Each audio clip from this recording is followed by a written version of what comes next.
In this video, we rank the best budget players for your FPL season. We're looking at the first 8 game weeks in particular, but also taking into account the entirety of the season. These are the players cheap enough to allow you to get those big hitters. All of that coming up next.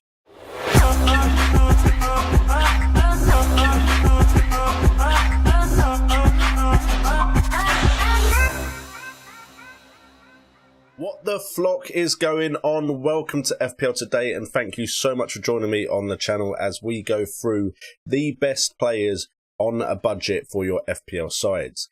If you are looking forward to this video and you want to be able to pick your own cheap budget players, do check out Fantasy Football Hub, top link in the description, where they have OPTA stats which will show you those budget players that could have a good season this year. So we're going to do it a little bit differently than I generally do budget videos. Often you do budget defenders, budget midfielders, budget forwards. And I think sometimes because you're covering each category, you kind of go and pick too many of them because you're trying to fill out the video. So instead, we're going to do one video on budget players now. And if anything changes, maybe we'll revisit this before the Premier League season starts. But we're going to show you 15 players that could be great budget enablers this year. And we're going to do it as a team selection setup. This is not my team. Please do not think this is my team, because why would I leave that much money in the bank anyway? But we're starting off with the goalkeeper and defense, and we've got SoRare in goal. Now, you could go to Sanchez, you could go to Raya if he does keep his starting place. There are other options out there, but Marsh has been making Leeds a little bit more defensively solid, and I do think SoRare is a good shot stopper, so I do like him as a budget goalkeeper. And of course, his backup, there's only one, is also 4 million. You only want to spend that 8.5 on the goalkeeping position. We've then got a defence who does have Nico Williams in. Of course it does, because at 4 million, it looks like there's a good chance he is a starter for Nottingham Forest. And apparently he's been impressive during pre-season.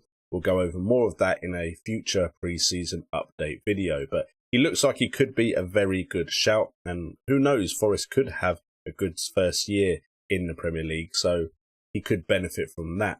There is rumours, or concern I should say, that he might not be a guaranteed starter because of another signing they've made, Biancone. I might have got that completely wrong, just trying to remember it off the top of my head. So there is a risk, a slight risk there, but I'd imagine they brought him in to be a starter.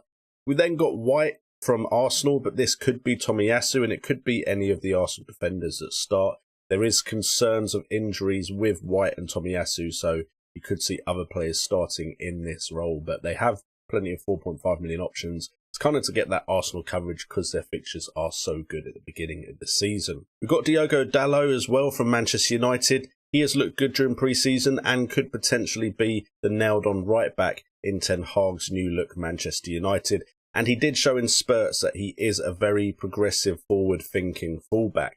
And if they can sort out that defence and he can be getting some attacking returns, I think Diogo Dallo could be a dark horse.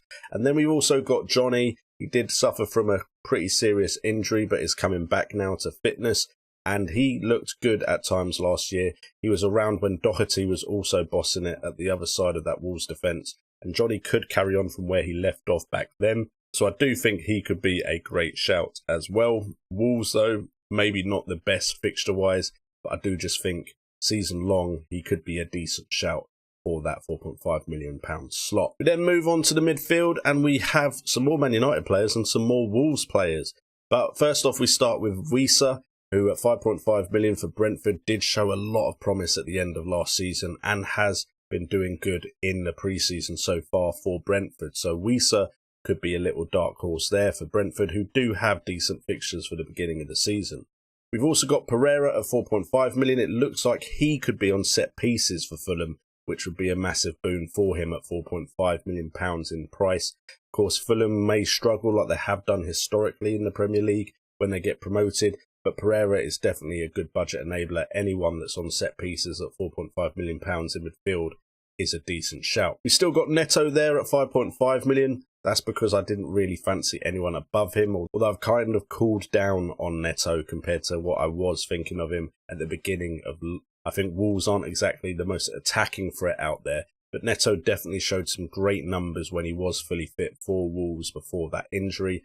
And then we've got Leon Bailey, who is pretty much the flavour of pre-season so far. He has had a very good pre-season and looks like a very good attacking player at £5 million, which is absolutely fantastic. And Aston Villa do have a nice start to the season. Then finally up front, we've got Undav at 5.5 million. Yes, it's a punt. Yes, I seem to always be recommending Undav or putting him into my team selections.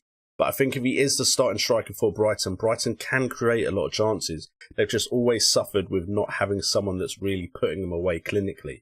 Maybe Undav is the final solution for that problem for them. We've also got Brozier, who might move, he might not. But Tuchel has come out and said that he really does like Brozier as a player. And who knows, £5.5 million starting striker for Chelsea? Can we dream?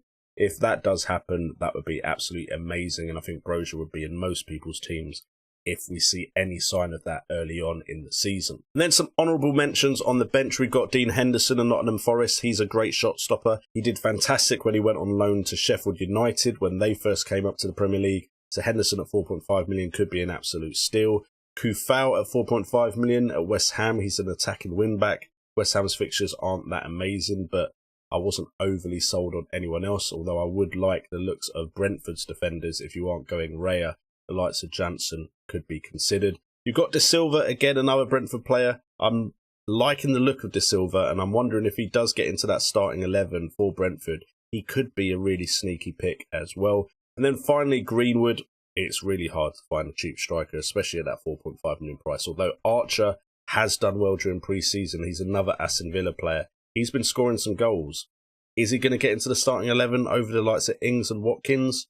Who knows, but I'd be surprised if Archer's a starter. But if he is, Archer would easily get into this slot over Greenwood off of his pre-season performances.